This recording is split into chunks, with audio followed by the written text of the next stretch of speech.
Ya. Bismillahirrahmanirrahim. Assalamualaikum warahmatullahi wabarakatuh. Salam sehat selalu untuk rekan-rekan mahasiswa yang saya banggakan. Ya. Untuk materi di pertemuan ini akan dibahas linear programming. Linear programming ada di bagian daripada ekonomi manajerial. Ya. Untuk apa sih mempelajari linear programming? Tujuannya apa?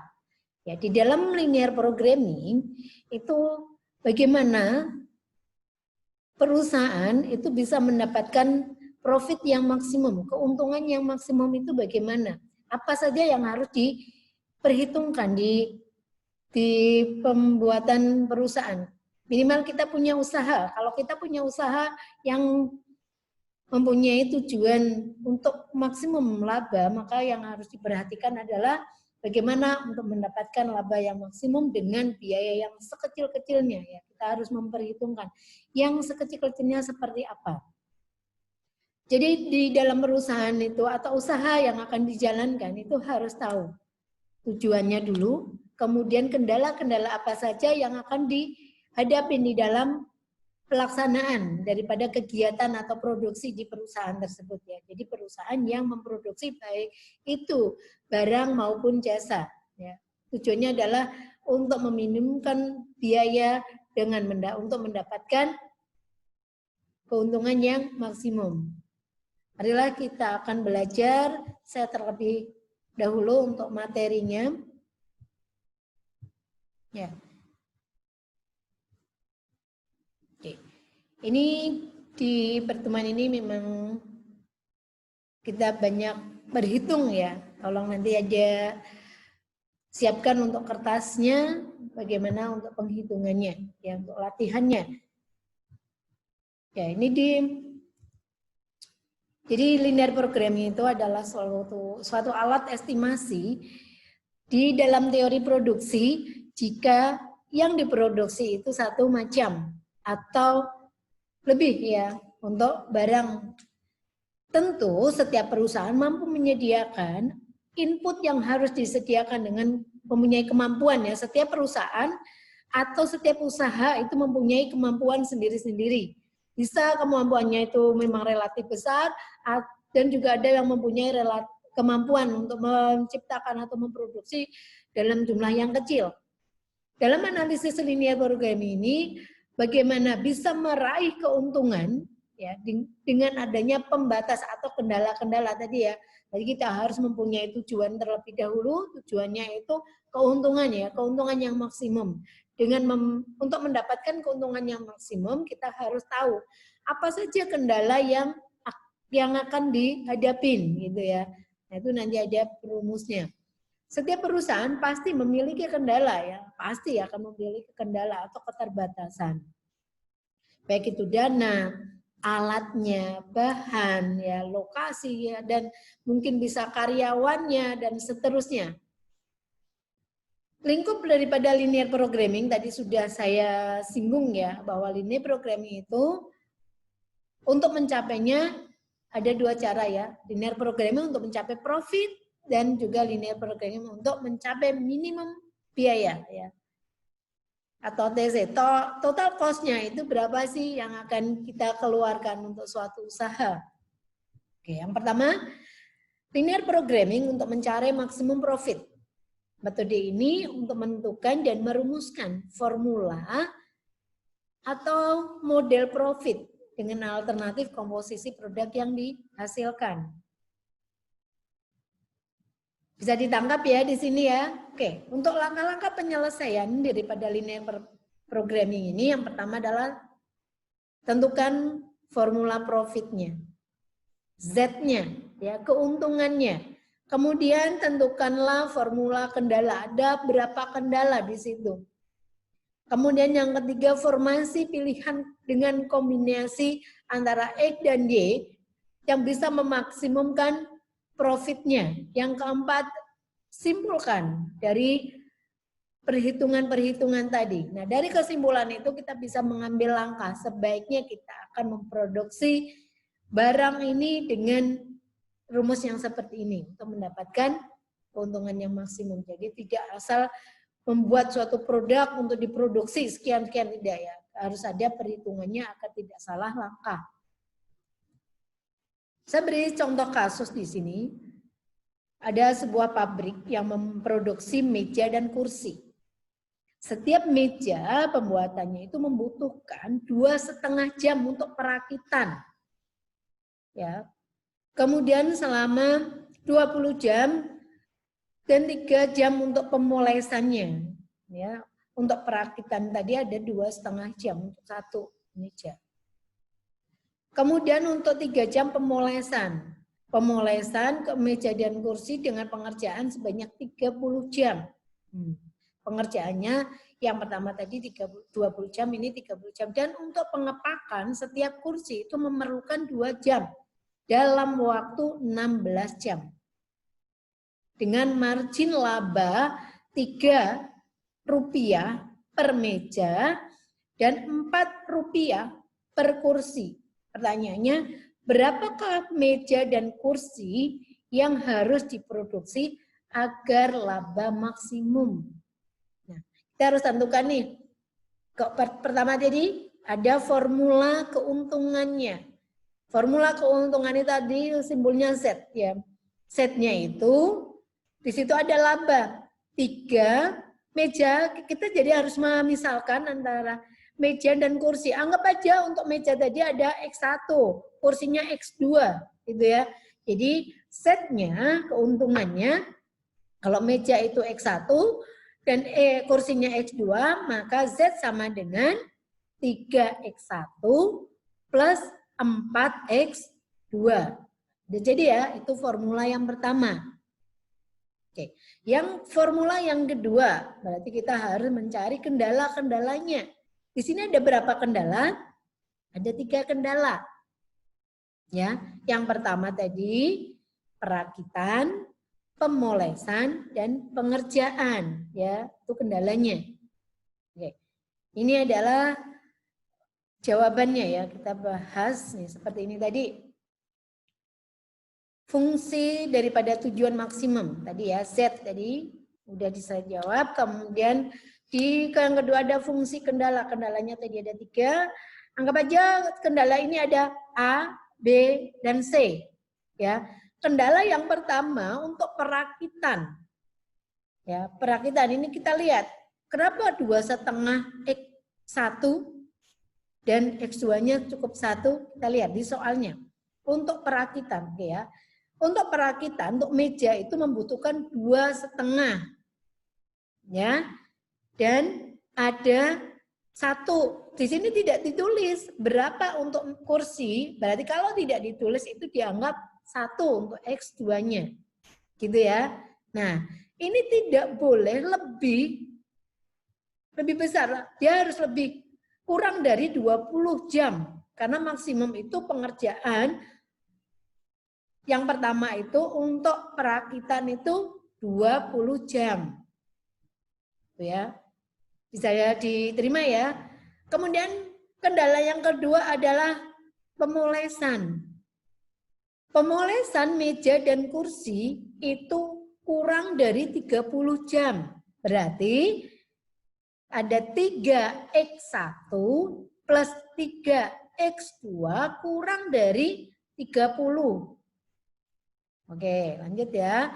Yang ketiga, di sini ada kendala yang ketiga ada pengepakan. Kita lihat, untuk pengepakan. Untuk ini ada dua nih ya, ada di sini kan tidak ada di soal berapa sih untuk meja. Kalau tidak ada berarti dianggap 1. Ya. 1X1 plus 2X2 kurang dari 16 ya, seperti itu. Jadi kalau dia tidak menuliskan kita anggap 1. Ya, kita anggap 1. Ini kendala yang tidak aktif, di mana antara X1 dan X2 itu lebih besar dari 0. Nggak boleh tidak memproduksi, harus memproduksi. Ya, maksudnya kendala yang ketiga, di mana perusahaan itu harus memproduksi lebih dari 1, tidak boleh 0. Kalau 0 berarti perusahaan itu tidak memproduksi. Nah, bagaimana sih biar mendapatkan keuntungan yang maksimum? Berapa meja dan kursi yang harus diproduksi untuk mencapai keuntungan yang maksimum? Dari tadi yang formula tadi kita buatkan tabel biar memudahkan kita sendiri ya. Kita mudahkan di sini. Di sini ada kendalanya. Di situ ada 3 ABC. Produk yang dikeluarkan atau outputnya di sini ada meja dan kursi. Di situ kita masukkan ya semuanya angka, meja 2,5, kursinya 1, meja 3, kursinya 3, dengan masukan kendala 30 gitu dan seterusnya. Nah, keluaran kendala itu ada 3 dan 4. Keluaran kendala atau kendala di sini maksudnya adalah untuk maksimum laba, yaitu 3 untuk meja dan 4 untuk kursi. Ya, mudah ya untuk diterima. Lanjut ya, untuk penghitungannya, maka kita akan memperhitungkan, dibuatkanlah ini suatu fungsi yang A itu 2,5x1 plus X2 sama dengan 0. Yang tadi kurang dari 20, yang tandanya kurang kita semuanya rubah menjadi sama dengan. Ya, kita rubah sama dengan semuanya. Tujuannya adalah untuk mempermudah penghitungan. Nah, seandainya X1 itu 0, maka X2-nya 20. Kembalikan lagi, untuk X2 itu 0, maka X1 akan didapat 8. 8 dari mana? 20 dibagi 2,5. Mudah ya. Dan seterusnya, untuk kendala B, di mana pemolesan ini dia akan membutuhkan waktu untuk meja itu 3 jam, kursi 3 jam, dengan waktu maksimum itu 30. Jadi 3x1 plus 3x2 sama dengan 30. Jika x1 itu 0, maka x2-nya ada 10. Dari mana 10? 30 dibagi 3.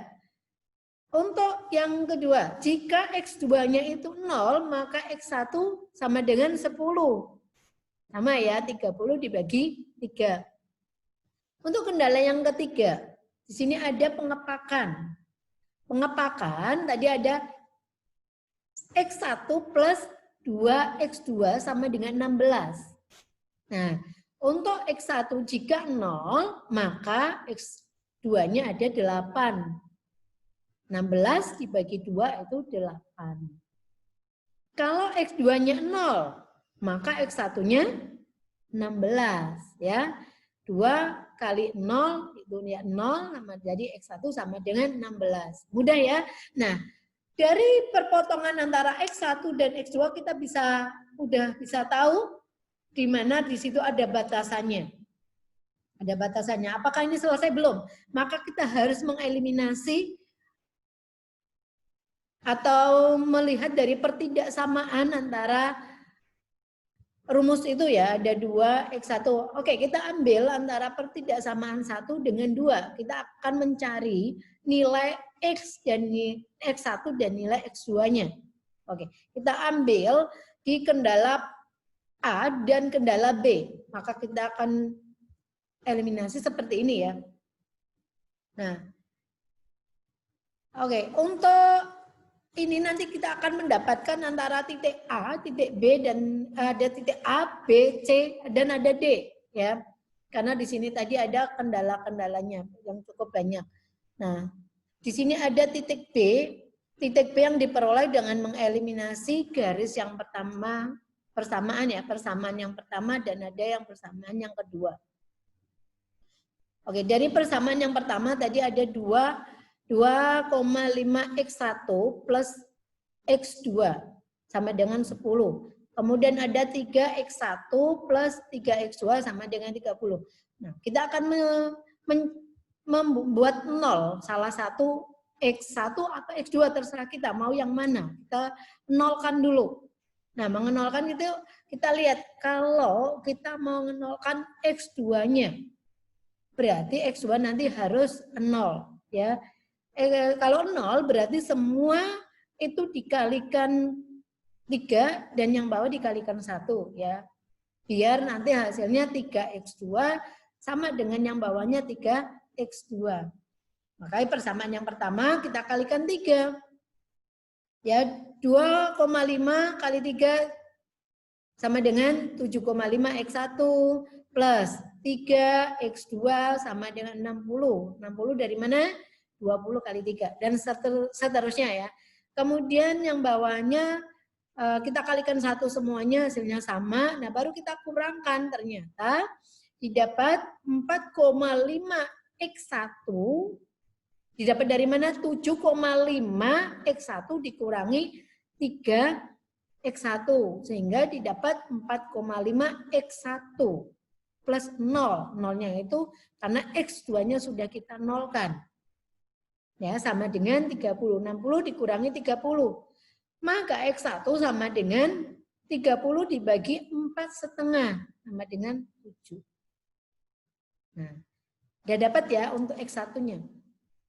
Dari X1 sama dengan 7 kita masukkan ke salah satu tidak samaan yang tadi. Mau yang persamaan yang pertama atau yang kedua. Terserah kalian. Maka akan didapatkan nilai X2-nya itu 3. Nah, artinya setelah ketemu X1 dan X2 ini dijadikan titik koordinat B. Ya, 7 dan 3. Jadi 7 dan 3 itu maksudnya untuk meja itu 7, untuk kursi 3. Ya. Oke, lanjut. Ini belum selesai ya, karena baru persamaan yang pertama dan yang kedua. Oke, kita ambil persamaan 1 dan 3 atau 2 dan 3 ya.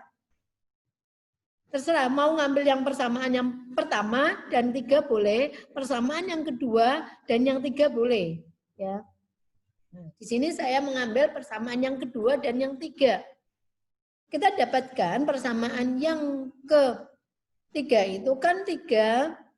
Nah, oke, di sini ya. Persamaan yang kedua tadi kan 3x1 plus 3x2 sama dengan 30. Untuk persamaan yang ketiga itu tadi x1 plus 2x2 sama dengan 16. Oh, kita mau mengenolkan nilai x1 boleh, mau x2 juga boleh, terserah. Saya akan mengenolkan nilai x1 dulu. Kalau x1 0, maka saya harus mengalihkan semua variabel itu yang atas itu kalikan 1, yang bawah kalikan 3 biar terjadi 0 semua ya. Maka didapatkan nilai yang pertama 3x1 plus 3x2 sama dengan 30, yang kedua dikalikan 3 didapatkan seperti itu ya. Kemudian dikurangkan, yang x1 kan sudah 0. Berarti yang atas dikurangin yang bawah ternyata hasilnya min 3x2 sama dengan min 18. Ya, 30 dikurangi 48, maka min 16. Jadi, X2 sama dengan min 18 dibagi min 3. Sehingga X2-nya sama dengan 6. Nah, itu kan tadi udah didapat nilai X2 6. Oke, kita mau masukkan ke rumus yang mana terserah. Mau yang persamaan yang kedua atau yang ketiga. Monggo. Ya. Nah, di sini saya masukkan ke persamaan 3. Maka didapatkan X1 plus 2X2, X2-nya masukkan 6 sama dengan 16. Sehingga didapat X1 sama dengan 4. Oke, ya mudah ya. Nah, koordinator nilai ini kita akan jadikan titik C. Titik C di mana untuk meja itu 4, untuk kursinya 6. Gitu ya. Nah, dari itu kita akan bisa mengambil titik koordinat untuk D itu 0 dan 8. Dari mana 0 dan 8? Kita yang kembali lagi yang pertama tadi. Nah, ini. Kita lihat ya, untuk yang nilai D. Untuk nilai D kita ambil dari kendala C untuk pengepakan. Ya, di situ ada jika X1 itu sama dengan 0, maka X2-nya 8.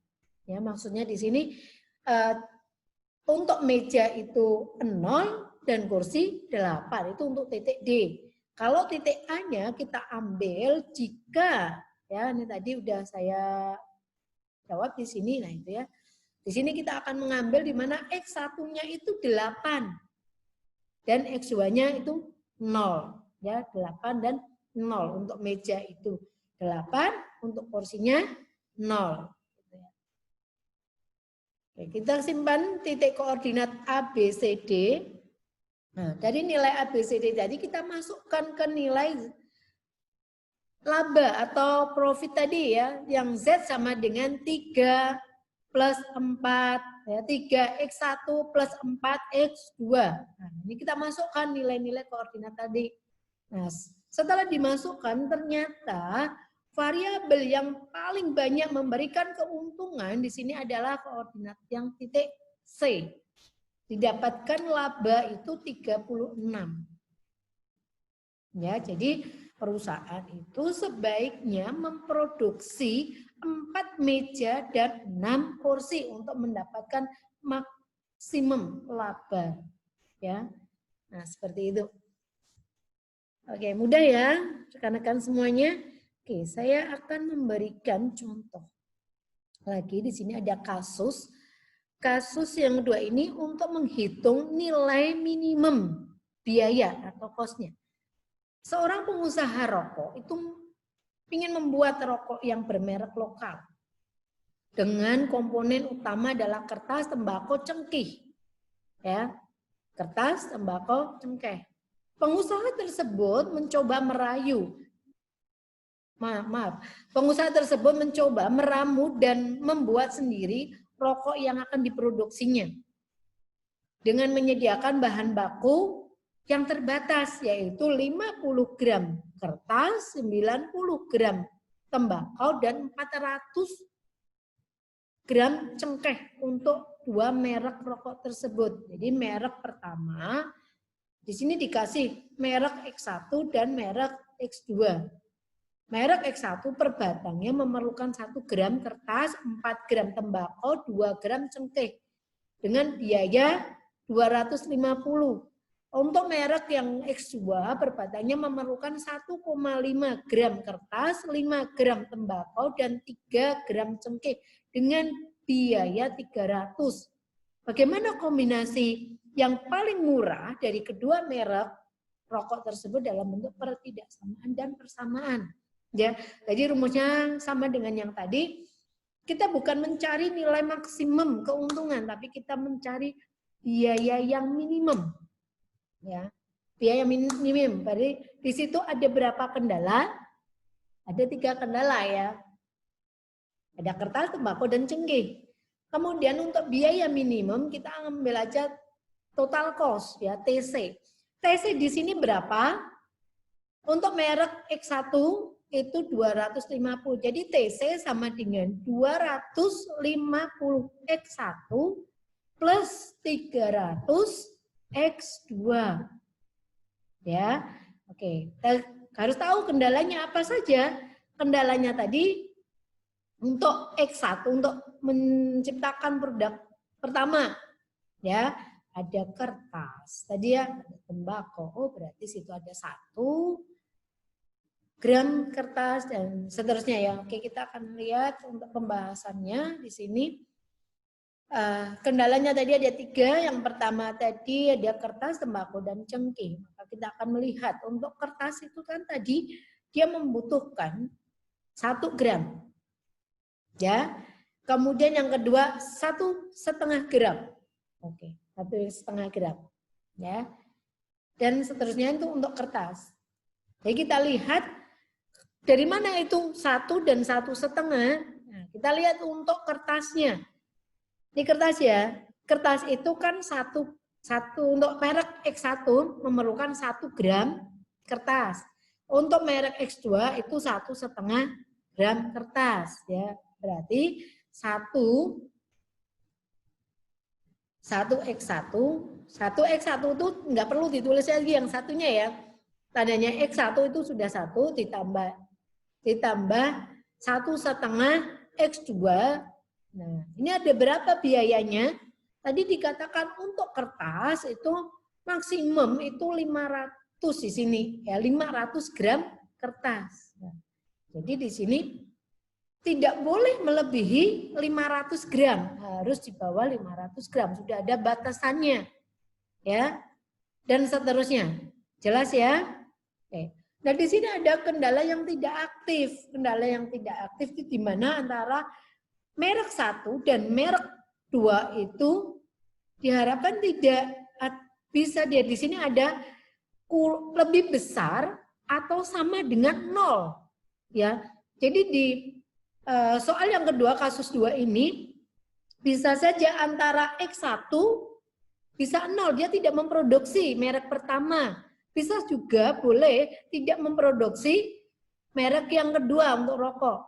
Ya, karena di sini ada tandanya lebih besar atau sama dengan 0. Jadi boleh untuk tidak memproduksi merek pertama atau merek yang kedua untuk mendapatkan total biaya yang minim. Gitu ya. Nah, di sini tadi ada fungsi kendala, kita lihat dari persamaan tadi. Ada 3 kertasnya, di mana kertasnya tadi jika X1 0, maka X2-nya 333,33. Oke, kita genapkan aja. 333 saja, komanya belakang buang, boleh ya. Kemudian jika X2-nya itu 0, maka X1-nya didapat 500. Ya, artinya perusahaan itu akan memproduksi merek yang kedua 0 dan merek yang 1 itu 500. Gitu ya. Yang kedua, didapatkan X1 itu sama dengan 0 dengan X2-nya itu 180. Dari mana 180? Jika X1-nya itu 0, maka X2-nya 900 dibagi 5. Ya, jadinya 180. Yang kedua, jika saat X-nya itu sama dengan 0, maka didapatkan 900 dibagi 4. Itu jadinya X1-nya sehingga 225. Ya. Artinya kalau memproduksi di X2 itu 0, di situ dia akan memperoleh biaya 225 untuk merek 1. Untuk yang ketiga, jika itu kendalanya adalah cengkehnya. Di sini cengkehnya jika X1-nya itu 0. X1-nya itu 0, maka didapatkan X2-nya itu 133,33. Atau kita genapkan aja 133 saja ya. Kemudian kalau X2-nya itu 0, maka X1 sama dengan 200. Dari mana? 400 dibagi 2. 2 untuk X1-nya ya. Oke, mudah ya untuk semuanya, baru kita bisa tahu antara titik A, B, C. Tadi tetap ada 4 ya, karena kendalanya tadi ada 4. Ada kertas, tembakau, cengkeh, dan ada kendala yang tidak aktif tadi, di mana semuanya harus tidak harus 0, tidak harus memproduksi ya, bisa tidak memproduksi boleh, karena di situ ketidaksamanya lebih besar atau sama dengan. Gitu ya. Oke, lanjut. Nah, kita ambil untuk mengeliminasi persamaan pertama dan kedua. Jalannya sama, ya, untuk penghitungannya sama dengan yang tadi, kita mengeliminasi persamaan 1 dan 2, sehingga kita mendapatkan nilai X1 dan nilai X2. Ya, nilai X1-nya itu negatif, nilai X2-nya seperti itu ya, jadi totalnya seperti itu. Total biayanya. Oke, lanjut. Kalau sudah ada 1 dan 2, baru kita melangkah untuk mengeliminasi persamaan 1 dan 3 atau 2 dan 3. Oke, jadi saya mengambil 2 dan 3. Sehingga didapatkan nilai X1 dan nilai X2-nya. Ya, sudah dicatat semua. Nilai X1-nya 350, nilai X2-nya itu negatif 100. Oke. Lanjut ini, setelah diperhitungkan tadi, maka kita mendapatkan titik koordinat A, B, C, D. Ya. Yang pertama, yang A, X1-nya 500, X2-nya 0. Artinya apa? Perusahaan atau si pengusaha ini tadi sebaiknya memproduksi 500 unit rokok merek 1 dan 0 untuk rokok di merek yang 2. Jadi tidak usah diproduksi untuk merek yang kedua. Itu titik ordinat yang pertama. Yang B atau yang kedua di sini, perusahaan sebaiknya memproduksi dengan total biaya yang seperti itu ya, ada negatifnya gitu. Nah, semuanya kita bisa melihat dari nilai ini gitu. Dari nilai ini mana sih yang bagus gitu ya, yang bagus. Kita akan masukkan ke TC ya. Ini belum selesai ya. Dari angka-angka ini kita masukkan ke TC. Nah, TC-nya tadi rumusnya tadi 250x1 plus 300x2 sehingga didapatkan TC sebesar itu. Ya. Oke, dari penghitungan tadi kita mendapatkan variabel D yang paling cocok ya dengan total biaya yang seminim mungkin di sini. Jadi dengan besarnya total biaya produksi tersebut, pengusaha rokok tidak akan memproduksi rokok pertama dan akan memproduksi rokok merek kedua sebanyak 133 unit di sini ya, maka dia akan mendapatkan nilai yang sangat bagus di sini ya, keuntungan yang maksimum dengan biaya yang kecil ya. Coba kalau kita mau mengambil yang variabel A, perusahaan harus memproduksi 500 dan 0 ya, 500 di merek 1 dan 0 yang merek 2, tapi biayanya besar gitu ya. Dengan biaya yang kecil akan mendapatkan keuntungan yang besar. Itu adalah prinsip ekonomi ya. Jadi kita harus menggunakan prinsip-prinsip ekonomi ini di setiap langkah kita. Apa sih keuntungannya gitu ya. Oke. Itu materi linear programming kali ini. Mohon maaf jika ada kekurangan dalam penyampaiannya, mohon dimaklumin dan terima kasih. Semoga bermanfaat untuk kita semuanya. Wassalamualaikum warahmatullahi wabarakatuh.